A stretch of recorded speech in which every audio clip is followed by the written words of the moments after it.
Beachside. I'm Miss Fischer. I teach fourth grade. All right, fourth graders and kindergartners for second, third, and fifth graders. We are going to read chapter 10 of Fenway and Hattie. Chapter 10.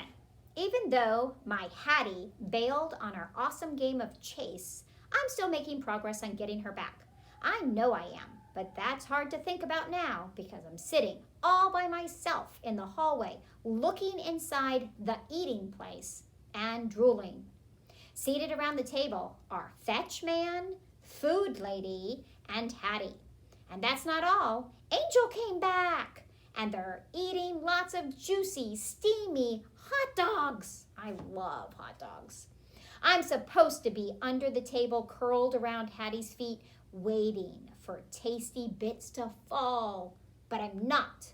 Hattie must be as down about it as I am. She's not even eating her food. Angel's focusing her attention on Fetch Man. She chatters a lot, tossing and catching an invisible ball. Hattie nods a few times and smiles weakly. She stares into her plate and pushes some beans around. Fetch Man's eyes are wide. He chatters back at Angel excitedly. He's practically on the edge of his seat. Food Lady gets up and offers Angel another plump, juicy hot dog. Its yummy aroma is intoxicating. I slurp my chops. Angel sneaks a peek at me, then turns and asks Hattie a question. Hattie winces like she's embarrassed. She mumbles a reply, gesturing at the wicked floor, obviously explaining its evils.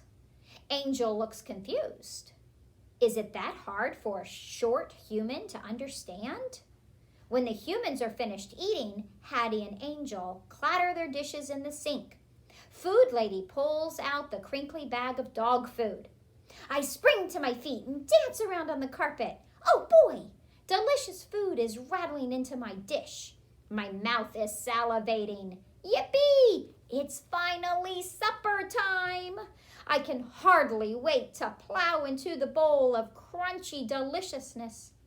Bring it on, Hattie! I bark, my tail out of control. But instead of carrying it over to me, Hattie exchanges serious looks with Angel.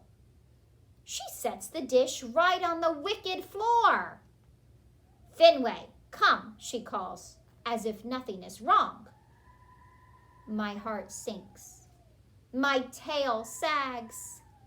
This is not how it's supposed to be. My Hattie brings me food out here in the hallway. I thought my Hattie was back. Fenway, come, she calls again, crouching down, slapping her knee. Angel pats Hattie's shoulder like she's the one who needs support. My tummy's aching. I must convince Hattie to bring me that food. Please, Hattie, I whine. You can't let me starve. I flop onto my back and I kick my legs. I moan and moan and moan. I turn my head for a peek. Hattie can't take her eyes off me. She looks like her heart is breaking. Angel pats Hattie's shoulder some more. Hattie is clearly torn. She murmurs something to Angel, then grabs the dish and hurries into the hall. Wowee, I knew she'd do it. I plunge right in like someone's about to stop me. It's the best meal ever. And sadly, it disappears too soon. I knew I'd get my Hattie back, I bark. I lick and lick her cheek. She smiles. Hattie plops down next to us on the carpet, shaking her head. Her face looks disapproving. I climb onto her knee and lick her anyway. She tastes like ketchup. When everything's cleaned up, we all head to the front door and Hattie clips my leash. She goes for the jump rope. But when Angel frowns, she drops it. Hattie sighs and grabs the fat, leathery glove instead. Whatever she has planned, it's bound to be fun. When we get outside, Hattie leans down to hug me, and somehow my leash gets tied around a slim tree. Hey, Hattie, I bark as she walks away. Aren't you forgetting somebody? Hattie stops near a patch of dirt where Food Lady is kneeling and digging and sprinkling water. Angel is near the driveway fingering the white ball, which can mean only one thing: another awesome game of fetch or chase. I struggle to get loose. Fetch Man hovers next to Hattie, watching her intently. He has a hopeful look in his eye. Hey, everybody, I bark. In case you haven't noticed, I'm stuck here and I can't play. They act like they can't hear me. Angel winds up and hurls the ball toward Hattie and Fetch Man. Hattie stretches out to get it, but it bounces behind her, and it dribbles toward Food Lady and the dirt. I'm on it, you guys, I bark, leaping out as fast as I can.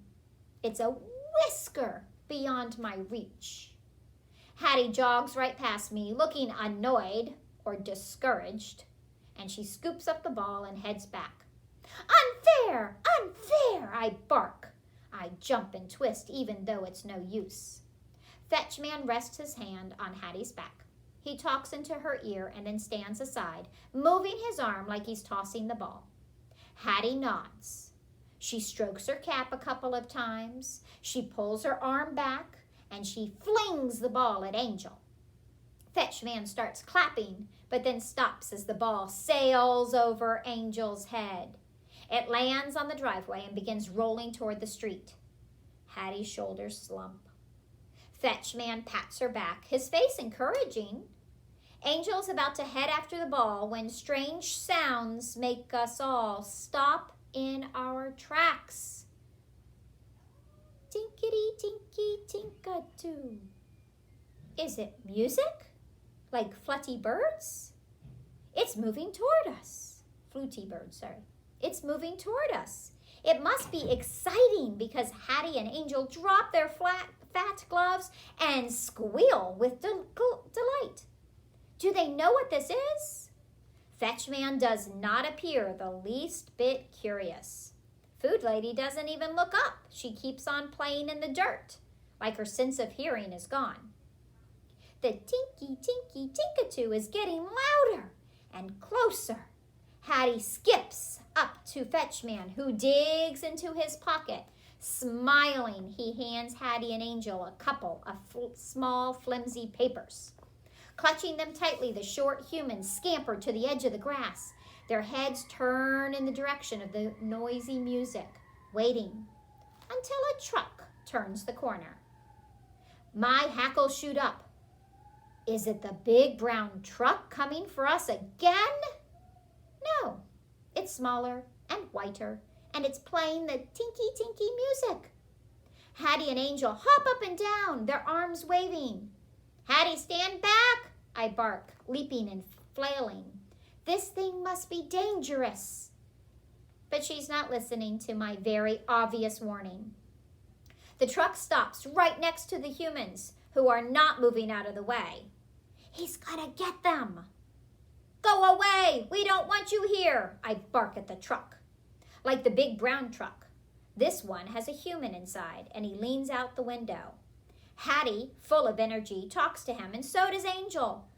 Run away! I bark to the short humans. Go inside! Climb a tree! Anything! Can they not hear me? Fetch Man or Food Lady either. Fetch Man is over in the dirt, chatting with Food Lady, like everything's fine. Good thing I'm here to save the day. Except for the very big problem of the leash. I pull and pull, but there's no way I can reach that truck man at all. All I can do is bark. You better scram or else. Hattie gives him a flimsy paper and Angel does too. And just like that, truck man disappears. Was he scared off by my dire warnings? Or the short humans chattering? Unfortunately, neither.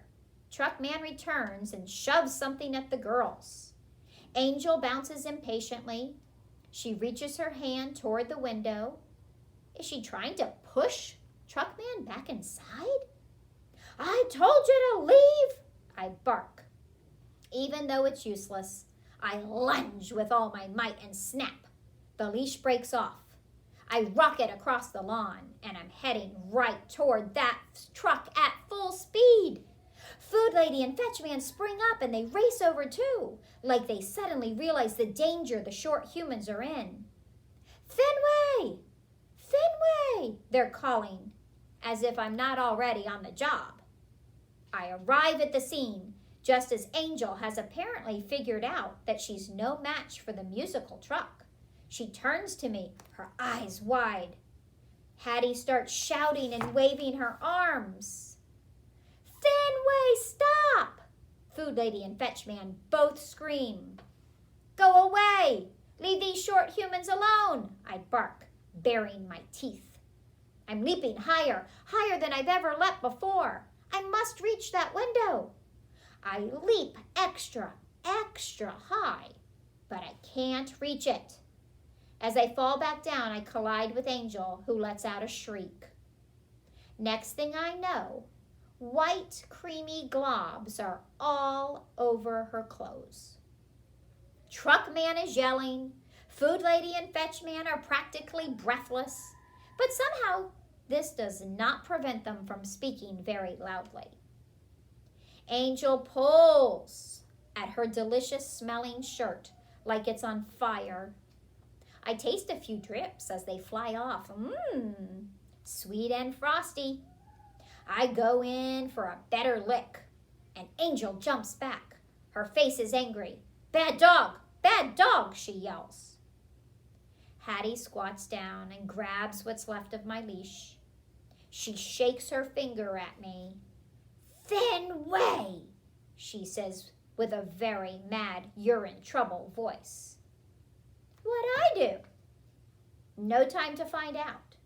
My nose is detecting an irresistible blob of ice cream on the pavement. Talk about distraction. Vanilla. And that ends Chapter 10. Now, if you are working on your questions, Chapter 10's question is, describe what happens when Hattie and Angel try to get ice cream from the truck. Oh, what did Fenway do when they tried to get ice cream from the truck? All right. Hope you enjoyed Chapter 10. Can't wait to hear the next one, Chapter 11.